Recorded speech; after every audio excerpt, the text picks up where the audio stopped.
안녕하십니까. 정의당 기획행정위원회 장상화 의원입니다. 고양시는 내년 4월 21일부터 24일까지 고양 세계 태권도 품새 선수권 대회를 개최하기로 되어 있습니다.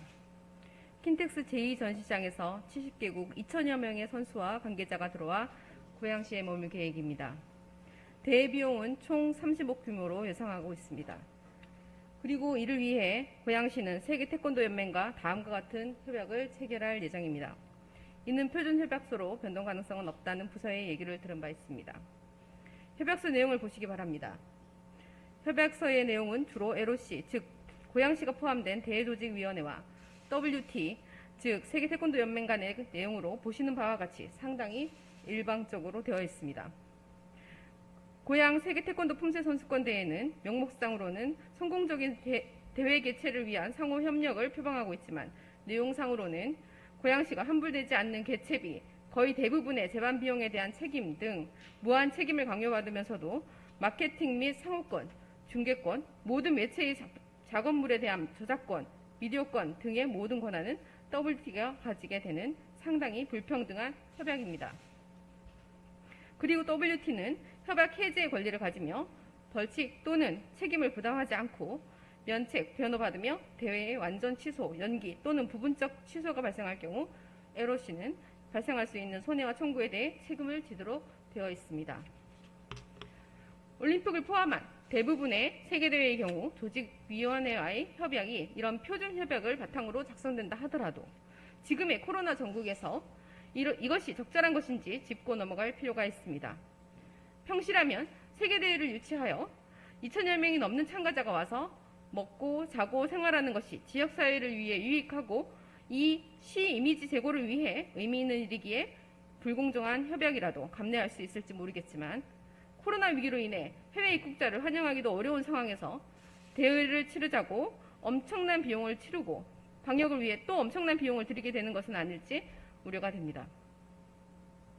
그리고 이러한 우려는 불과 얼마 전 도쿄올림픽을 보면 충분히 짐작이 되고도 남습니다. 상처뿐인 세계대회가 될 가능성이 매우 크다는 것을 놓쳐서는 안 될 것입니다. 도쿄는 지금도 방역 문제로 엄청난 비용을 치르고 있습니다. 또한 현재 신종 미우 변이에 의한 돌파 감염 가능성까지 제기되어 백신으로도 면역을 확신할 수 없는 상황에서 고양 세계 태권도 품새 선수권 대회가 제2의 도쿄올림픽이 되지 않을까 우려가 커지는 것이 사실입니다. 질문 드리겠습니다. 첫째, 이러한 우려에도 불구하고 시장님은 고양 세계 태권도 품새 선수권 대회를 강행해야 한다고 생각하십니까? 둘째, 강행의 실익이 존재한다고 생각하십니까? 그렇다면 그 내용은 무엇입니까? 셋째, 혹시 강행하게 된다 하더라도 이 협약 내용에 대해 WT와의 협약을 조장하려는 노력이 필요하다고 생각되는데 시장님의 생각은 어떠십니까? 물론 108만 인구의 특례시가 한 약속이기에 더욱 신중해야 하고 신의를 지켜야 한다는 것에 대해 부정하지 않습니다. 저 또한 저의 이러한 걱정이 지나친 걱정이길 제발 기후이길 무탈하고 원만하게 대회를 치를 수 있길 너무나도 간절히 바라고 있지만 시민의 안전에 우선하는 것은 그 어떤 것도 있을 수 없기에 시민의 입장을 대변하는 한 사람으로서 걱정의 말씀을 드리는 것임을 이해해 주시기 바랍니다. 다음은 농민기본소득에 대해 말씀드리겠습니다. 농민기본소득에 대해서는 예전에도 시정질문으로 말씀드렸던 바가 있습니다. 그럼에도 이번에 다시 한번 더 중요성에 대해 말씀드리고자 합니다. 농민기본소득은 현재 경상남북도, 전라남북도, 충청남북도, 강원도, 제주도에 이르기까지 전국에 걸쳐 조례가 제정되고 지급이 이루어지고 있으며 경기도에서도 올해 조례가 제정되어 도비 지원을 받을 수 있게 되었습니다. 경기도는 현재 6개 시군을 시작으로 하여 도비 50%, 시군비 50%로 연 60만 원의 농민기본소득을 지급하고 있습니다. 내년에는 더 많은 시군으로 확대될 것으로 예상됩니다. 이러한 상황에서 농민들의 요구는 더욱 거세지고 있습니다. 또 다른 이유로 기후위기를 들 수 있습니다. 우리는 유례없는 기후위기에 직면해 있습니다. 기후위기에 대응하는 방식은 두 가지가 있을 것입니다. 기후위기의 시기를 늦추고자 하는 노력이 그 한 가지라고 한다면 또 다른 한 가지는 다가온 기후위기에 대비하는 것입니다. 다음 영상을 보시기 바랍니다. 유엔 식량 농업기구 지난달 초 발표한 식량 물가 분석에서 올해 5월 전 세계 식량 가격이 1년 전 대비 40%나 올라서 10년 만에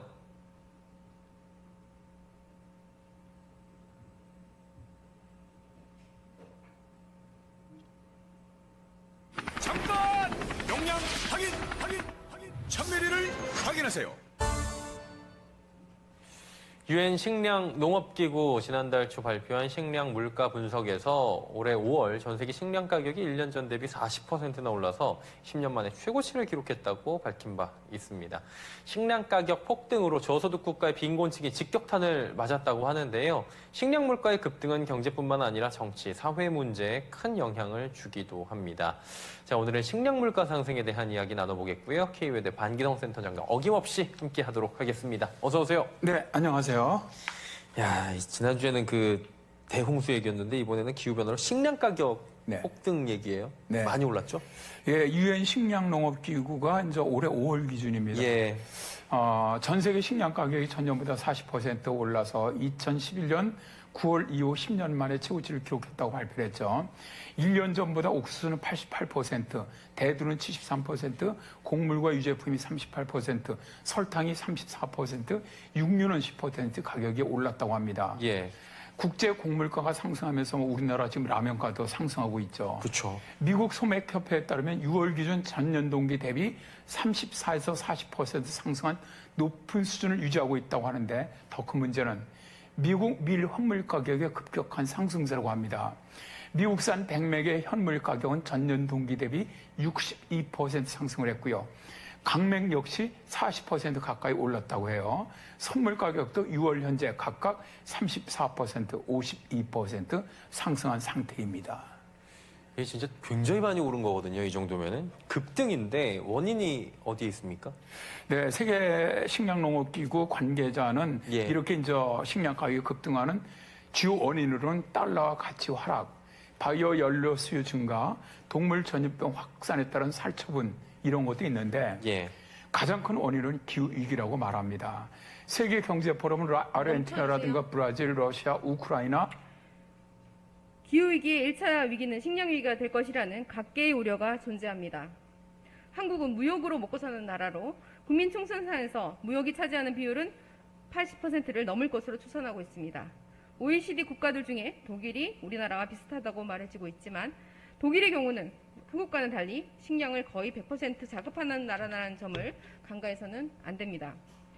독일의 일반 시민들 사이에서도 농업을 지켜야 한다는 것이 거의 상식이며 국가 정책도 농업을 살리는 데 매우 적극적입니다. 그에 반해 우리나라는 식량 자급률이 가장 낮은 나라로 2018년 대한민국 곡물 자급률 23%로 식량 수입 의존도가 중대되고 있는 상황입니다.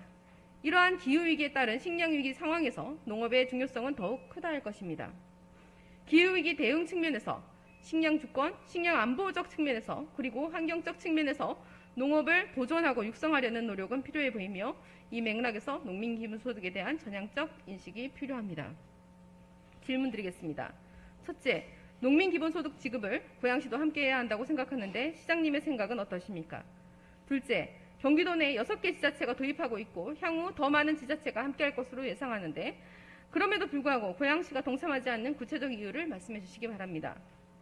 농민 기본소득은 식량 주권, 생태환경 보전 등 농업의 공익적 가치를 지키기 위해 또한 고사위기의 농업을 살리기 위해 필요한 정책이며 범주형 기본소득, 참여소득의 성격을 띠는 것으로 기본소득 논의에 있어 매우 중요한 의제라 할 것입니다. 다음은 고양시 노동인권 현황에 대한 말씀을 드리겠습니다. 또 노동 이야기냐라고 생각하실지도 모르겠습니다만 인디안 기후제 지내듯 간절한 마음으로 고양시가 노동이 당당한 도시가 될 때까지 노력을 게을리하지 않을 생각입니다.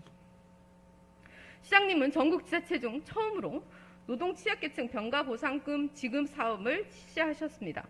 그리고 역시 공동주택 경비원 인권 증진을 위한 노력을 약속하셨고 또한 전국 최초로 배달 종사자 안전 및 건강 증진에 관한 조례를 통해 안전장비 지원 사업도 시작하셨습니다. 하여 시장님은 노동 존중 도시에 대한 강한 의지가 있으시리라 믿고 있지만 고양시 공공영역에서의 노동인권 문제가 심각하여 몇 가지 사례를 들어 말씀드리고자 합니다. 전국 지자체 중 최초로 고용노동부가 불법 파견을 인정한 사례로 고양시가 직접 고용 시정명령을 받았습니다. 덕양구청 노점단속원 용역노동자 7명에 대해 불법 파견이 인정되어 시의 직접 고용이 이루어져야 하고 명령이 제대로 이행되지 않을 시 법적 처벌이 이루어지면 사업주인 고양시장은 3년 이하의 징역 또는 3천만 원 이하의 벌금에 처하게 됩니다. 그런데 이에 대한 고양시의 해법은 시간선택제 임기제 공무원이었습니다. 시간선택제 임기제 공무원은 최대 주 35시간까지만 일을 할 수 있고 1, 2년마다 재계약해야 하며 첫 임용 5년 이후에는 그런 재계약 가능성도 낮아집니다. 즉 고용 불안에 시달리게 된다는 것이죠.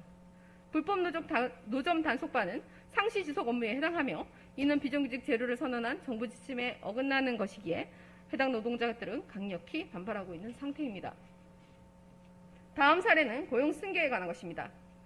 지난번 시정질문에서 고용 승계가 제대로 이루어지지 않는 부분에 대해 시정 요청을 드렸고 약속을 받았던 것으로 기억합니다. 그럼에도 고용 승계가 이루어지지 않는 사건이 또 발생하였고 이렇듯 허술한 공문이 시 명의로 발신되었습니다. 이렇듯 노동 인권에 대한 고민 없이 만들어진 공문서는 또 있습니다. 고양시 알바 6천 표준 근로 계약서입니다. 10. 근로계약의 해지, 근로계약 후 최근 2개월 이내 고위험 지역 확진자가 발생한 집회에 방문 및 참여한 이력이 있는 것으로 발견됐을 경우 즉시 계약 해지라고 쓰여져 있습니다. 계약 해지, 즉 해고는 노동자들에게 사형 선고나 마찬가지입니다. 집회 참석을 이유로 해고를 한다고 하는 것은 매우 문제적이라고 할 것입니다. 코로나 방역의 이유라면 가장 강력하게는 2주간 무급 휴가를 유명한다거나 다른 방법을 취하는 것 정도여야 한다는 것입니다. 또 다른 사례를 보시겠습니다. 다음 공문은 익히 보셨을 것입니다. 고양시 공무원 노조에서도 이에 대해 부당노동 행위라고 강력하게 반발했었던 것으로 기억합니다. 거기에 더 나아가 저는 여기 조치사항에 있는 징수과 소속 전 직원에 대한 복무점검 집중기간의 조치는 해당 공무원에 대한 직장 내 괴롭힘에 해당하는 조치로 매우 우려스러운 조치라고 판단됩니다.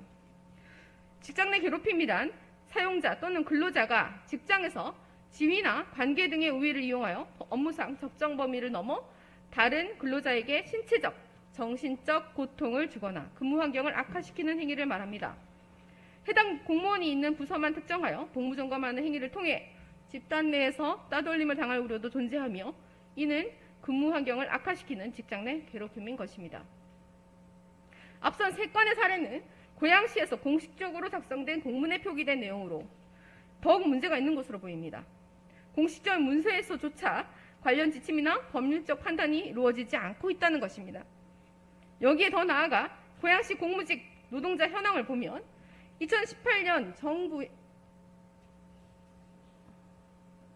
정부의 비정규직 정규직화 선언 이후 공무직으로 대거 전환된 이후 점차 줄어왔으며 현장에서는 공무직 자리가 민간 위탁과 용역으로 채워지고 있다는 목소리가 여기저기에서 나오고 있습니다. 지금 표가 깨져서 나왔는데요. 2018년 이후로 공무직 수가 점차 줄어들었던 것을 볼 수 있습니다. 표는 나중에 다시 공유 드리도록 하겠습니다. 비정규직 정규직화라는 정부 방침에 역행하는 것으로 매우 우려스럽습니다. 저는 얼마 전 고양시 민원콜센터 상담사분들께 고양시에서 드디어 민원콜센터를 내년 1월에 정규직화하기로 했다는 이야기를 들었습니다. 제 일인 양 너무 기뻐 며칠을 들떠 지냈습니다. 그런데 며칠 뒤 전해 들은 내용은 너무나도 충격적인 것이었습니다.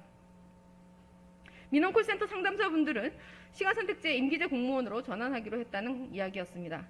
수년에 걸쳐 정규직화를 요구해왔고 정부의 공공부문 비정규직 정규직 전환 지침에 따른 조치라고 하면서 실상은 비정규직에서 또 다른 형태의 비정규직으로의 전환을 제시한 것입니다. 시간선택제 임기제 공무원이란 한마디로 말해 시간제로 일하는 정년이 보장되지 않는 계약직 공무원으로 한시적인 사업 수행 또는 일반 공무원에서 시간선택제 전환자의 업무 대체를 위해 일시적으로 채용하는 공무원입니다. 주 35시간 근무를 넘지 않도록 하는 단시간 노동자이며 최장 5년을 넘지 않게 되어 있는 한시적 노동자를 말합니다. 공무원 임용규칙 제93조의 3에서도 임용권자 또는 임용제청권자는 대체 근무가 용이한 업무, 정형화된 업무, 특정 근무시간, 근무일에 업무량이 급증하는 업무, 교수요원, 의사 등 특히 전문성이 필요한 업무, 심사관 등 독립성이 요구되어 협업의 필요성이 적은 업무 등의 시간선택제 채용 공무원 및 시간선택제 전환 공무원을 활용하도록 되어 있습니다. 하지만 민원콜센터 업무는 상시 지속 업무로 정부의 정규직화 업무의 범죄에 해당되어 대부분의 지자체에서 정규직화의 첫 케이스로 삼아왔습니다. 그럼에도 고양시 민원콜센터 상담사를 시간선택제 임기제 공무원으로 전환하는 것은 업무의 성격상 맞지도 않고 전환형 업무에 걸맞는 방식의 적합한 제도를 단순 도입해서 채용형 시간제의 존재 근거를 약화시키는 결과를 초래한다고 보여집니다. 공무의 특성에 따라 효율적이고 유연한 업무 형태를 두는 것은 필요합니다만 이 제도가 애초의 취지와 다르게 활용되고 있기에 문제가 되는 것입니다. 공공부문의 업무가 원칙과 취지에 맞게 제대로 자리매김을 해야 정부 고용 정책이 민간의 고용과 일자리에도 긍정적인 영향을 미칠 수 있을 것으로 보입니다. 앞서 수많은 사례에서 보듯이 고양시 노동 문제에 대해 끊임없이 문제를 제기해 왔음에도 전혀 나아지지 않는 고양시의 노동인식 개선을 위한 적극적 노력이 필요해 보입니다. 질문 드리겠습니다. 첫 번째, 반복적으로 발생하는 노동 문제에 대해 어떻게 대응하실 계획이십니까? 두 번째, 지난번 약속하셨던 공무원 대상 노동인권 교육은 현재 어떻게 진행되고 있습니까? 세 번째, 고양시 공무직 수가 매년 줄어들고 있다는 것은 고양시가 정부의 비정규직 정규직화의 방향에 역행하고 있다는 것이라는 생각이 듭니다. 이에 대해 어떻게 생각하십니까? 시장님은 고양시에서 일하는 시민 누구도 차별받지 않고 소외되지 않는 노동 존중 도시를 만들어 가겠다고 강조하셨습니다. 그 약속이 꼭 지켜지기를 빕니다. 얼마 전 돌아가신 녹색평론 김종철 선생님의 글로 맺음을 대신하겠습니다. 지금 우리에게 가장 절박한 과제는 말할 것도 없이 자연과 사회적 약자를 끊임없이 파괴하고 희생시키는 단 한순간도 지탱할 수 없는 이 비인간적 시스템을 어떻게 벗어날 것이며 그리하여 조금이라도 더 인간적으로 지속 가능한 사회를 어떻게 만들어낼 것인가 하는 것이다. 경청해 주셔서 감사합니다.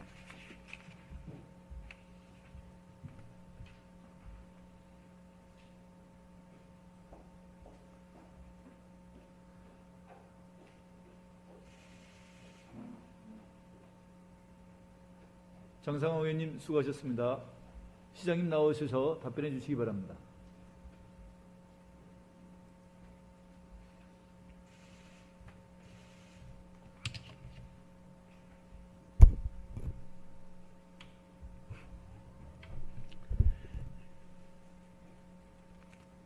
예, 존경하는 장상호 의원님께서 세 가지 점에 대해서 질문해 주셨습니다.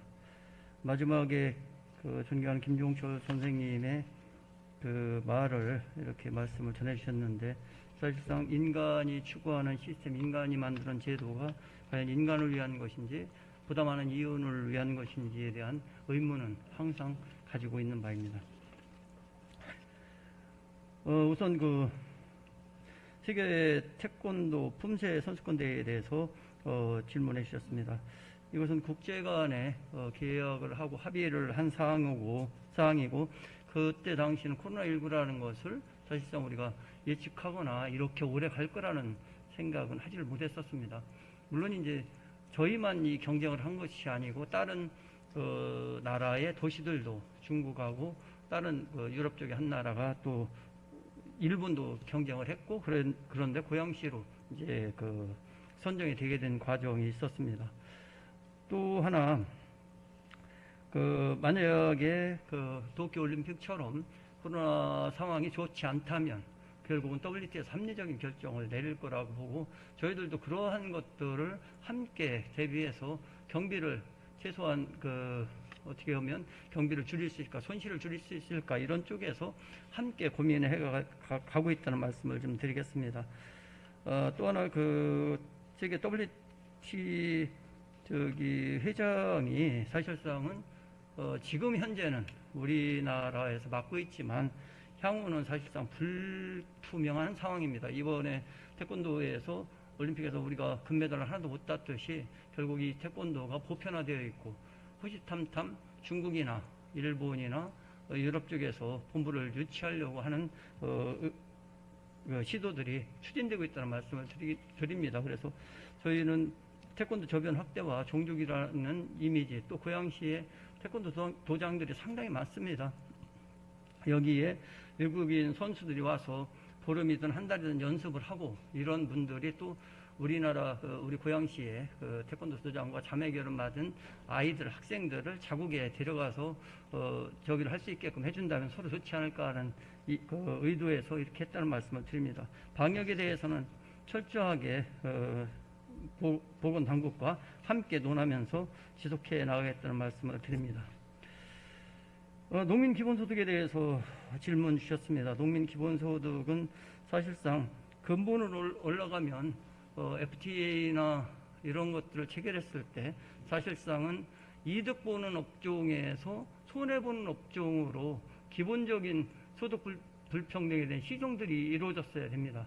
그렇지만 우리는 그것을 간과했고 결국은 그 폐해가 고스란히 농민으로 들어왔다는 말씀을 드립니다. 그러면서 농지는 훼손이 되고 사실상은 그 농지가 농민들에 의해서 유지가 되는 것인지에 대한 의문도 많이 듭니다. 특히 고양시 같은 경우는 도시화되어 있기 때문에 사실상 우리 지역에 있는 농민들이 과연 농민 기본소득을 받아야 될 대상인지 아닌지, 그리고 임차농들이 엄청나게 크게 농장들, 농업을 경영하고 있는데 이분들에 대해서 우리가 농민 기본소득을 지급해야 되는 여러 가지 문제점들이 있다는 말씀을 드립니다.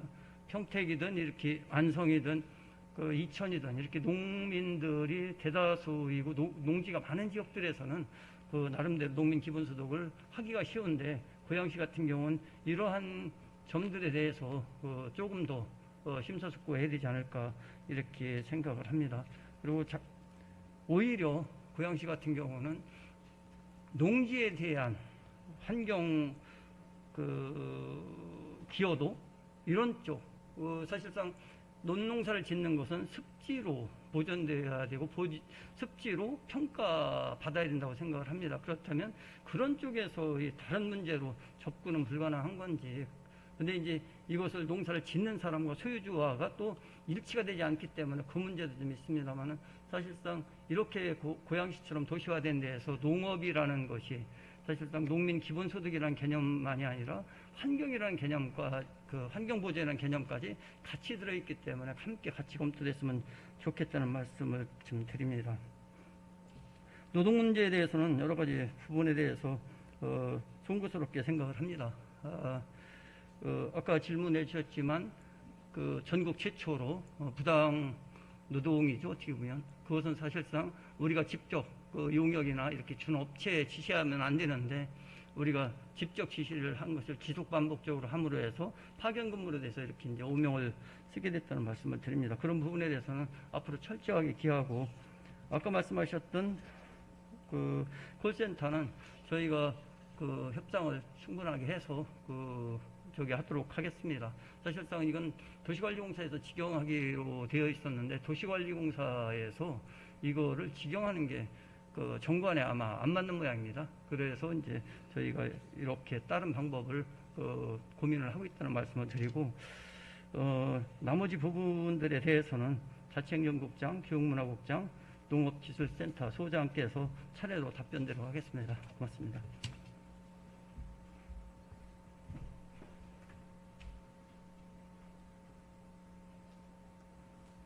시장님 수고하셨습니다. 먼저 박록철 자치행정국장님 나오셔서 보충 답변해 주시기 바랍니다.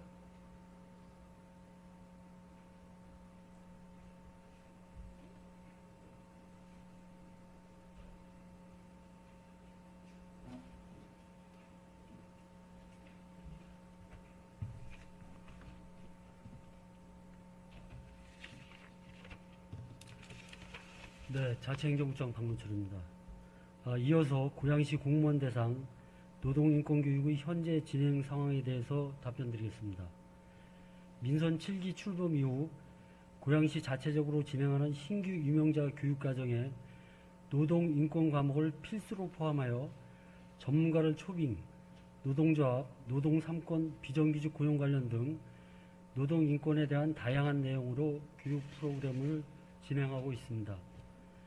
또한 우리시 온라인 교육 시스템인 EHRD를 통해 노동인권 감수성 사이버 교육 프로그램을 운영하고 있습니다. 코로나19 사태가 진정되는 상황을 고려하여 온라인 교육뿐만 아니라 집합교육 등 전 공무원을 대상으로 노동인권 교육을 확대하여 노동의 가치와 인권이 존중되는 공직문화 조성에 노력을 기울이겠습니다. 다음은 고양시 공무직 근로자 채용인원 감소에 대한 답변을 드리겠습니다.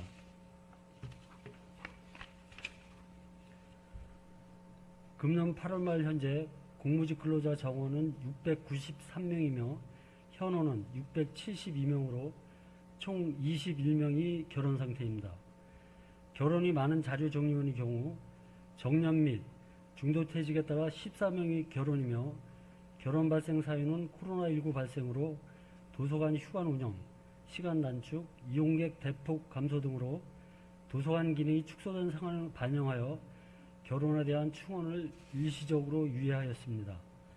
현재 코로나19 백신 접종 상황, 사회적 거리두기 및 방역수칙 준수 등 도서관 기능이 회복되는 상황을 감안하여 2021년 하반기 채용 시 자료정리원 결혼에 대한 충원을 검토 중에 있습니다. 시 본청과 구청, 보건소 등 대부분의 청사 청소는 용역으로 22개 업체에 총 68명이 근무 중이며 평균 연령은 64세입니다. 여성회관과 29개 동 행정복지센터 공무직 청사관료는 36명이며 공무직 정년은 60세입니다. 최근 10년간 청사 관련 최종 합격자 평균 연령은 52세로 평균 10년 미만 재직하고 퇴직 후에도 대부분 65세에서 67세까지 근무할 수 있는 일반 용역업체로 재취업하고 있는 실정입니다. 비정규직 정규직화는 근로자 고용 안정성을 위한 정책으로 저출산, 누령화 시대를 맞아 노령 일자리 등도 고려할 필요가 있다고 생각이 됩니다. 비숙련된 단근로자 직고용 적절성에 대하여는 고양시정연구원 등 관계기관과 연구과제로 선정하여 타시군 실태 등을 분석하고 그 결과에 따라 청사관리원 등 비숙련 단순 노무 업무에 대한 공무직 채용 방향을 설정하고 운영해 나가겠습니다. 이상으로 장상하 의원님 질문에 대한 답변을 마치겠습니다.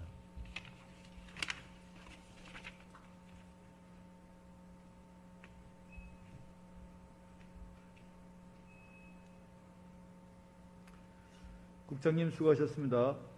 다음은 최영수 교육문화국장님 나오셔서 보충 답변해 주시기 바랍니다.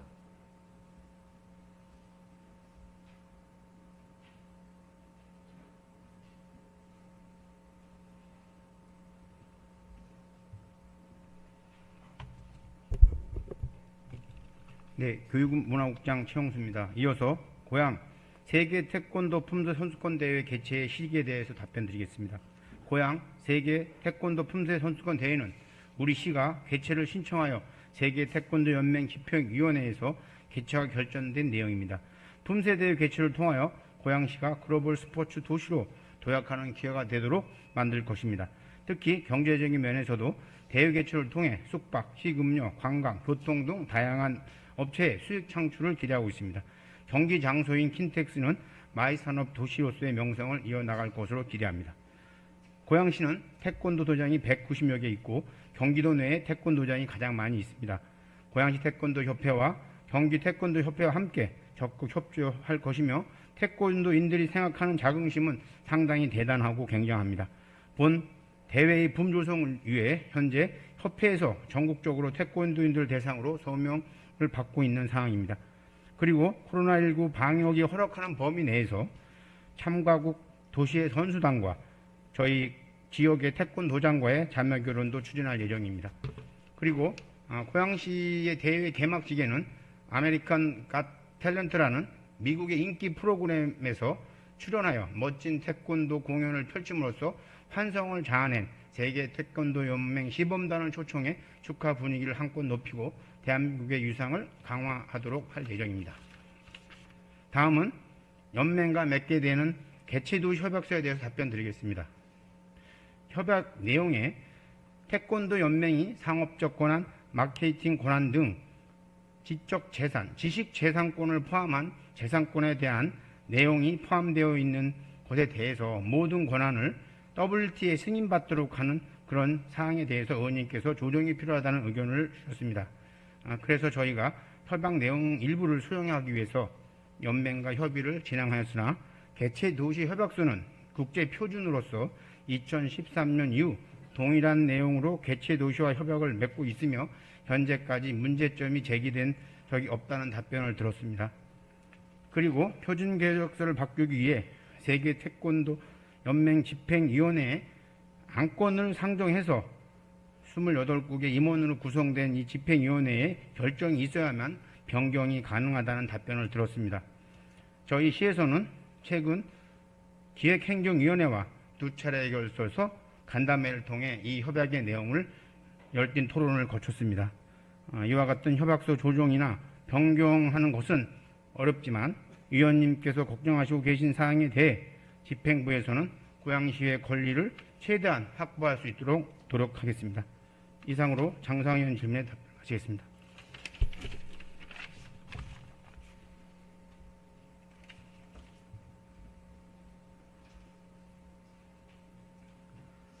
국장님 수고하셨습니다.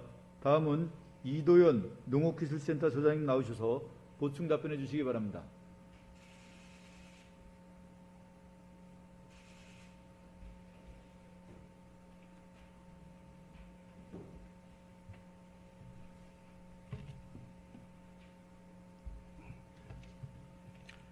네, 농업기술센터 소장 이도현입니다.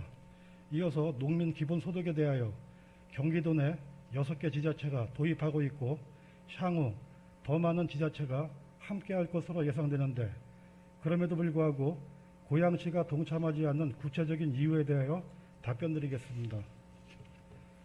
2021년 농민기본소득 지원사업 참여 의사를 밝힌 지자체는 여주시, 이천시, 안성시, 포천시, 양평군, 연천군 등 6개 지자체입니다. 경기도 31개 시군 중 6개 지자체가 2021년도에 농민기본소득 지원 사업을 도입하고 일부 지자체는 2022년도부터 도입을 추진 예정인 것으로 알고 있습니다. 다만 경기도 농민기본소득 지원 조례를 보면 기본계획을 매년 수립하는데 시군의 재정 분담에 관한 사항이 포함되어 있고 예산의 범위에서 지원할 수 있으며 시군계획을 필요한 경우 보완을 요청할 수 있다고 되어 있습니다. 2021년도에는 지자체의 재정 지원을 50% 지원하는 것으로 하였습니다.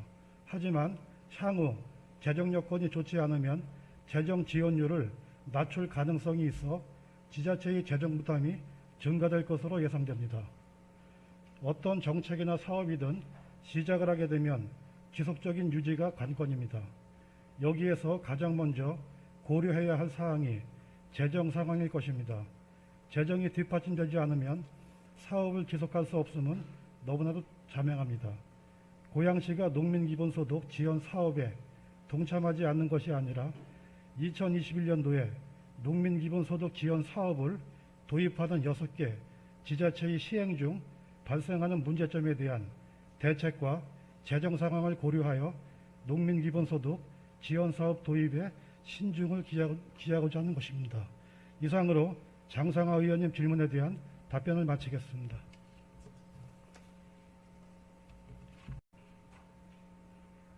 시장님. 1분 1답이십니까? 네. 시장님 발언 들어 나와주시기 바랍니다. 시장님 뵙기가 너무 힘들어서요. 이 자리에서 질문을 마저 드리도록 하겠습니다. 제게 주어진 시간이 10분밖에 없어서 마지막 의제였던 노동 문제에 대해서만 좀 말씀을 좀 드리도록 하겠습니다. 그 답변서 31페이지에 보면 뭐라고 나와 있냐면 결혼 4명이 발생한 청사관리원은 결혼 발생에 따른 부서별 채용 수요조사를 반영한 결과로 청사관리원 사용 해당 부서에서 시, 본청, 구청, 보건소 등 대부분의 공공청소가 영역으로 추진되고 있는 상황과 근로기준법 적용 등 노무관리의 어려움을 토로하며 용역 전환을 강력히 요구하였으며 이에 일시적으로 공무직 채용에서 제외하였습니다. 라고 답변이 나왔어요. 근데 제가 이거를 읽으면서 좀 잘 이해가 안 됐거든요. 근로기준법 적용 등 노무관리 어려움을 토로하며 용역 전환을 강력히 요구한 주체가 어디인가요? 그 말뜻을 제가 잘 못 알아듣겠는데요.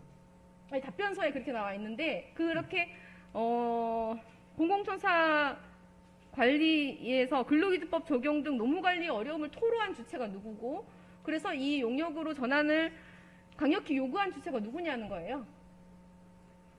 답변서 내용으로 보면 그 해당 그 부서일 것 같습니다. 지금 노동법이 아까 위원님께서 말씀을 해주셨지만 뉴스에 나왔던 그 부분처럼 직접 지시를 했냐 안 했냐의 판가름을 가지고 불법 파견이냐 아니냐 이렇게 판가름 나는 것은 사실상 노동법 자체가 좀 명료해져야 되는 거 아닌가. 사실 그렇잖아요. 누군가 대리인을 통해서 그 하면 괜찮고 직접 지시를 하면 불법 파견이 이런 것들은 노동법이 좀 더 그 간결해지고 명확해져서 그런 것들이 그 해당 부서에서 이렇게 일을 하거나 이렇게 했을 때 충분히 돼야 되는데 그 어려움들이 아마 있어서 토로한 것 같습니다. 시장님 말씀 법이 문제라는 건가요? 아니 법이 문제라는 것이 아니라 우리가 통상적으로 이렇게 그 개념 정리를 해줘야 되는데 그런 것들을 서로 안 하면서 그러니까 지금 우리가 아까 의원님이 말씀하셨던 제일 마지막 구절처럼 시스템 자체가 그 어떻게 보면 상당히 혼란스럽게 만들어 놓은 거죠. 그러니까 저는 이게 무슨 문제라고 생각이 드냐면 근로기준법을 당연히 저희가 지켜야죠. 지켜야죠. 시가 지켜야죠. 근데 공무원분들도 그렇고 시에서 근로기준법에 대한 이해가 너무 없다. 그리고 노동인권 감수성이 전혀 없다. 그래서 이런 문제가 발생하는 거다.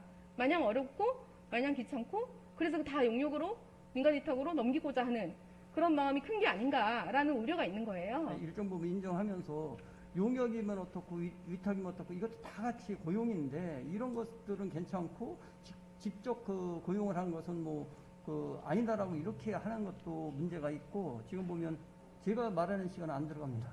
그러니까 저는 무슨 생각, 그러니까 자꾸 말씀을 그러니까 끊게 이 되는데 시간이 노동이라는 관점 자체가 지금 그런 것 같습니다. 뭐냐면 그 용역도 똑같이 대우를 받아야 되고 직접 고용도 똑같은 대우를 받아야 되는데 여기에서 자꾸 다른 그 시각이나 다른 잣대들이 존재하는 것이 사실상 문제 아닌가 이렇게 생각을 하는 거죠. 그러니까 용역이나 민간 위탁 업체에서 일하시는 노동자분들이 직접 고용을 끊임없이 주장을 하잖아요. 거기에 핵심은 고용의 안전성이거든요. 그 안전성을 담보하고자 하는 노력이에요.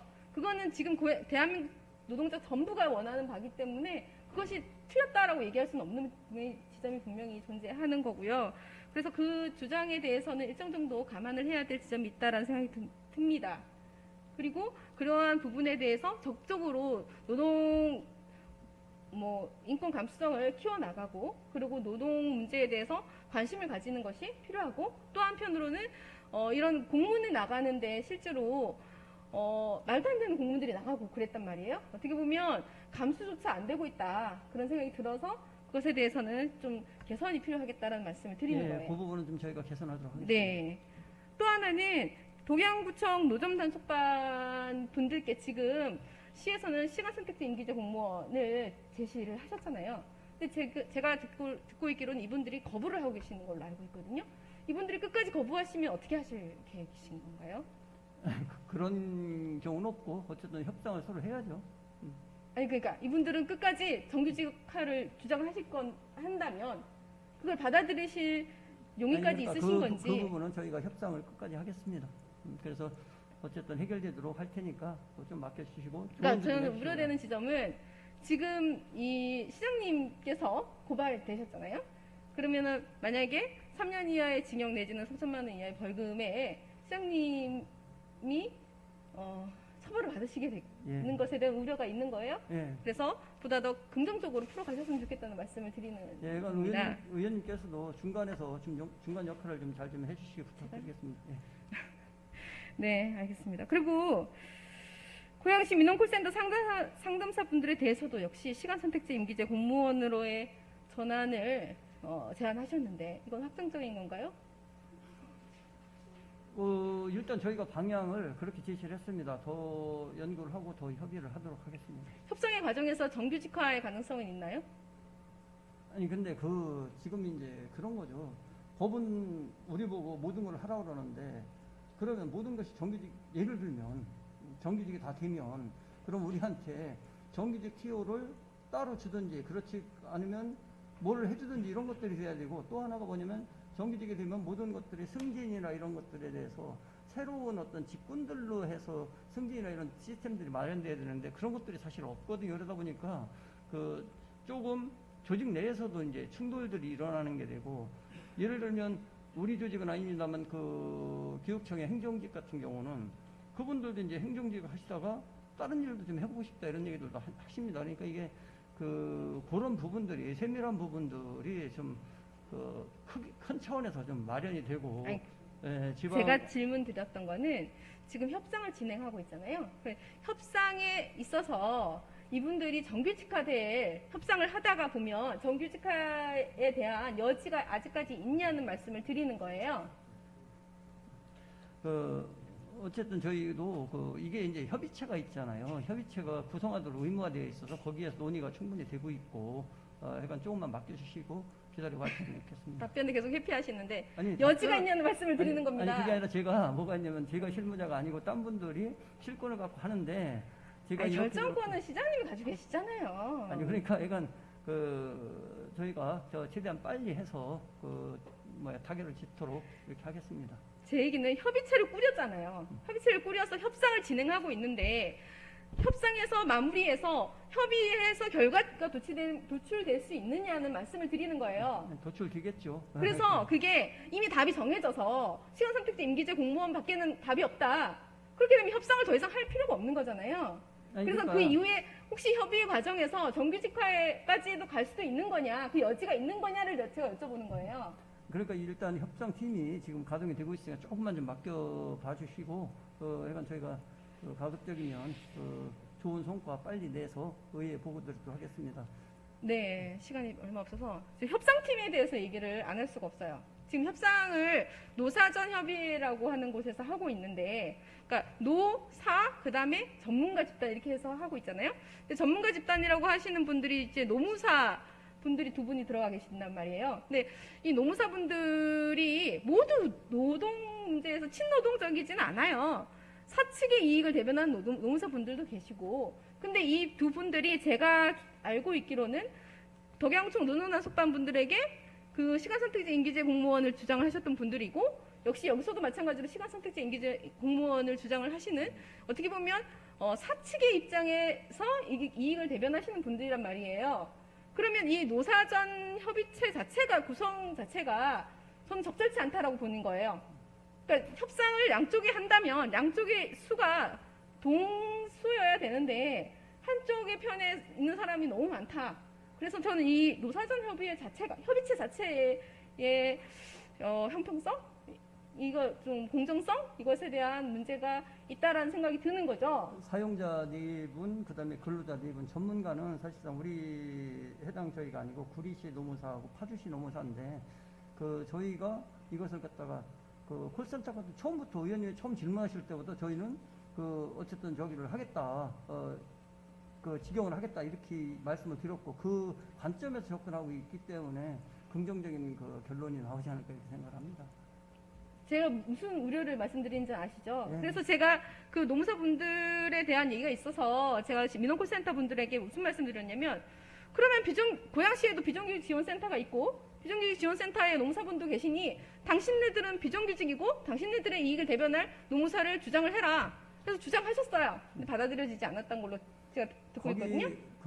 그렇게 하면 안 되고 경기도를 하시든지 그러셨으면 좋았을 텐데. 뭐 경기도가 됐든 어쨌든 왜 그러냐면 제 말씀을 그러니까 우리 고양시의 비정규직 센터는 저희의 이제 지원금을 받는 단체이기 때문에 아마 그렇게 됐던 것 같고. 그러니까 제 말씀은 이 노동자의 입장에서 노동자의 이익을 대변하는 노무사가 있었어야 된다는 말씀을 드리는 거예요. 예. 네. 그리고 민원콜센터 상담사분들께 이 내용을 전달하는 과정에서 어디에도 이 내용을 발설하지 말라라는 함구령이 떨어졌다고 들었어요. 왜 이렇게 처리하신 걸까요? 글쎄 그 얘기는 금시초문입니다. 금시초문이세요? 네. 내용이 공개될 경우에는 직고용을 취소하겠다. 그리고 용역으로 돌아가려면 계속 만약에 농역으로 들어가게 되면 계속 근로를 보장해 줄 수 없다. 라고 협박이랑 회유가 있었다. 그래서 이분들이 그러면은 우리가 다 정해진 것에 협의체에 우리가 들어가서 뭘 할 수 있냐 이런 얘기를 하세요. 누가 그런 얘기를 했는지. 아니 거기에 들어가셨던 분들이 얘기를 하시는 거예요. 이런 상태에서 어떻게 협의가 이루어집니까? 그러니까 시장님이 거기 협의에 안 들어가셨으니까 잘 모르신다고 얘기하실지 모르겠는데 이런 것에 대해서 결단을 내려주셔야 돼요. 이렇게 하면 안 된다는 말씀을 하셔야 된다는 말씀을 드리는 거예요. 알겠습니다. 민선 7기 들어와서 어쨌든 그 미디어 센터 그다음에 그 어린이 박물관 다 정규직화했고 지금 이 두 가지도 저희가 그렇게 원만하게 할 거고요. 그리고 지금 시청을 짓게 되면 시청 내에도 저희들은 그 환경 그 담당하시는 분들 쉼터도 정규직 사무실로 다 넣도록 설계를 합니다. 그러니까 고양시에 일을 하면서 계단 밑에 이렇게 하는 것은 맞지 않다. 그래서 그런 개념을 다 건물 속에 공간 속에 넣고 지금 현재 고양시 구청이나 동사무소 이런 데 있는 쉼터도 저희가 전부 다 제가 일일이 방문하면서 손을 봤습니다. 그래서 제가 그런 걸 우리가 노무사를 고용을 했는데 뭐 며칠 있다가 그만두시고 또 새로 이번에 채용을 했습니다. 이게 사실 노동 문제가 어려우니까 사실 그 실전에 좀 그 경험이 많으신 노무사 분들이 응하시면 되는데 그렇지를 못한 부분들도 있습니다. 그래서 우리 공무원들도 그만큼 또 이 노동 문제에 대해서는 전문가가 아니기 때문에 힘들어하는 부분도 있다는 말씀을 좀 드립니다. 네네네. 제가 아까 드렸던 PPT에 그 민원콜센터 관련한 자료를 좀 찾아주세요. 그러니까 지금 시에서 지금 용역업체에 위탁업체에 공문을 보내셨어요. 지금 이제 더 이상 위탁 계약을 하지 못하겠다. 시에서 비정규직 정규직화의 일환으로 이분들을 직고용하겠으니 위탁을 그만두겠다 이런 얘기인데요. 그게 아니고요. 한참 뒤로 가셔야 되는데 거기에 보면 시에서 분명히 얘기하고 있는 게 정부 방침에 따라서 비정규직 정규직화의 방침에 따라서 가겠다라고 했어요. 그런데 민원콜센터는 비정규직을 또 다른 형태의 비정규직으로 바꾸려고 하시는 거예요. 그래서 저는 이게 과연 적절한가라는 의문이 드는 거죠.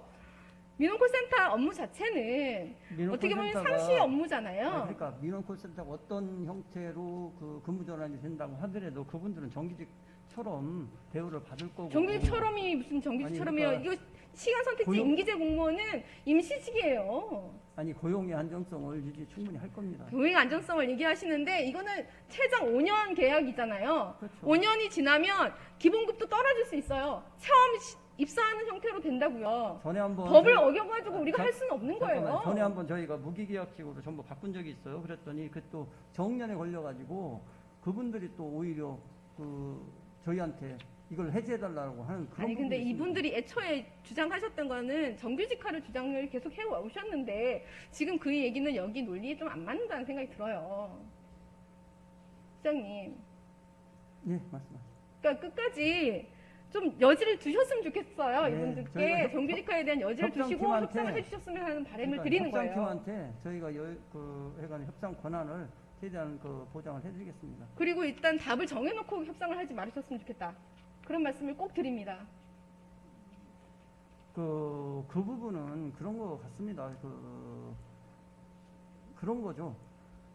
어떤 조직이든 그 나름대로의 서로 간의 어떤 효율성이나 이런 것들이 있어야 되고 근무를 잘하고 못하고 이런 부분들에 대해서 나름대로 어떤 체계가 있어야 되는데 이런 그러한 어떤 직종이 전환됐을 때 그러한 부분들도 신경을 써야 된다. 그러니까 뭐가 있냐면 그 자체에서 어떤 분은 열심히 하고 어떤 분은 안 했을 때 이런 부분들을 어떻게. 이 효율을 얘기하시는 건데 그렇게 따지면 효율로 진짜 따지게 되면 우리가 공무원을 왜 정규직으로 합니까? 그렇잖아요. 그런 논리로 얘기하면 더 이상 안 될 것 같아요. 그러니까 저희가 이렇게 노동을 얘기할 때 항상 상반되게 따라오는 게 효율의 문제인데 효율만을 저희가 너무나도 강조하고 있지 않습니까? 제가 아까 마지막에 김종철 선생님의 글을 올렸던 것도 그런 이유예요. 더 이상 우리가 이제 효율을 그만 얘기하고 인권을 얘기하자는 말씀을 드리는 거예요. 저희도 인적으로 얘기합니다. 그래서 전부터 그 정규직 전환을 하겠다라고 말씀도 드렸던 거고. 이게 정규직 아니라고 말씀을 제가 드리는 거고요. 그러니까 그 고용은 충분히 안정이 되고 저희가 최종적으로 좋은 협상 결과물을 만들겠습니다. 제가 무슨 말씀 드리는지 이해되시죠, 시장님? 네. 부탁드립니다. 네, 고맙습니다. 네, 이상입니다.